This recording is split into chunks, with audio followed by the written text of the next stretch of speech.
Eu tenho vindo falar aqui várias vezes, repetidas vezes, sobre os riscos da polarização, sobre como isso não contribui em nada para o processo eleitoral e para melhorar as coisas.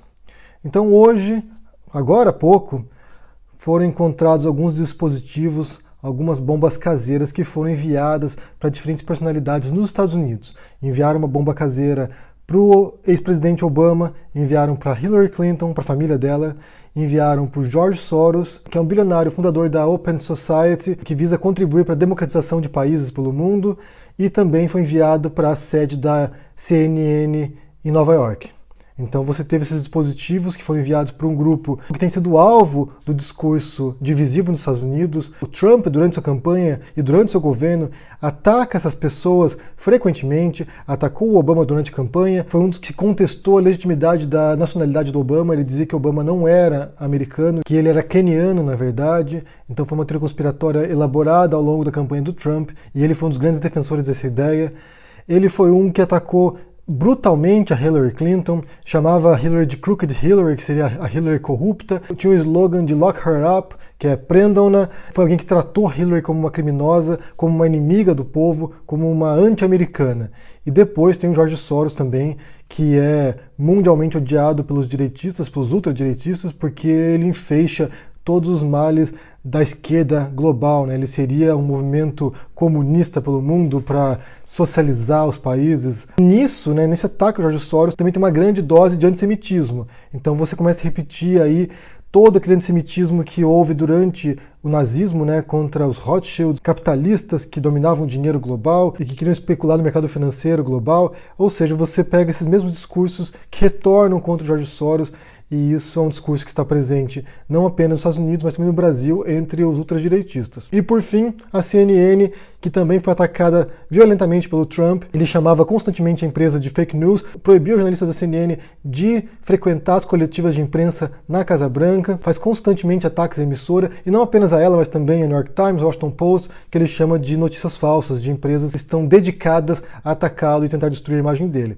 Então você tem um candidato e um presidente que ao longo desses anos tem atacado essas pessoas, o Obama, a Hillary, o George Soros e a CNN, e agora você tem esse atentado aí, essa tentativa de matá-los ou feri-los com essas bombas caseiras. É evidente que isso aí é um resultado da divisão que foi criada, dessa polarização, desses extremos, dessas pessoas que são radicalizadas e que não conseguem perceber a sutileza da realidade e não conseguem dialogar com o diferente. A gente tem falado aqui sobre essa crise da democracia, né, não apenas no Brasil, mas global, e essa polarização, tratar o opositor político como se fosse um inimigo, como se fosse alguém a ser eliminado, como se fosse alguém a ser extirpado, como isso faz parte desse processo de decadência das democracias e de destruição das democracias.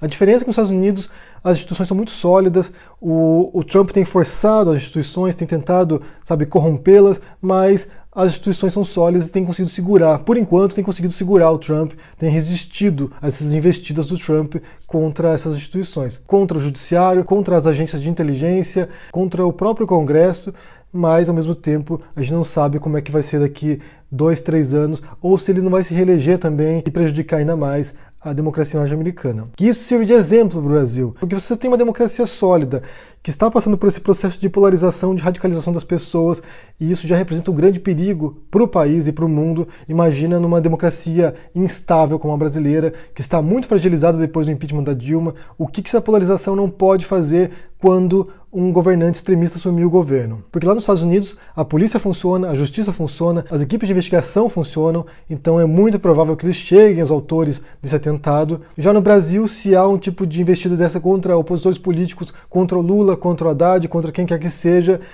é muito difícil conseguir identificar quem fez isso. Embora a gente saiba de onde vem a origem desse discurso divisivo, de ódio, de medo, de intolerância. Como eu disse, que isso sirva de advertência para os brasileiros. Isso é consequência de um discurso divisivo, que já matou gente em Charlottesville, que houve aquela briga entre os neonazistas, entre a alt-right e os antifascistas, onde uma mulher morreu, foi atropelada por um desses da alt-right, um fanático, e agora você vê esse atentado à bomba contra várias personalidades norte-americanas. Sem contar a violência cotidiana, porque os crimes de ódio nos Estados Unidos duplicaram ao longo desse ano, são muito mais crimes de violência contra minorias, contra grupos opositores, então isso é realmente um risco para a estabilidade do país a longo prazo. E existem responsáveis. O O responsável não é apenas aquele que faz a bomba, mas também aquele que veicula esse discurso de ódio que fomenta esse tipo de atitude. Quero saber se vocês viram essa notícia aí sobre esses dispositivos, sobre esses explosivos que foram enviados para essas pessoas. O que você pensa sobre essa situação e como isso se reflete agora na eleição brasileira? Será que o brasileiro vai entender essa advertência? Deixa aqui embaixo no comentário, deixa o joinha, assina o canal e a gente se vê por aí. Abraço e até mais. Tchau!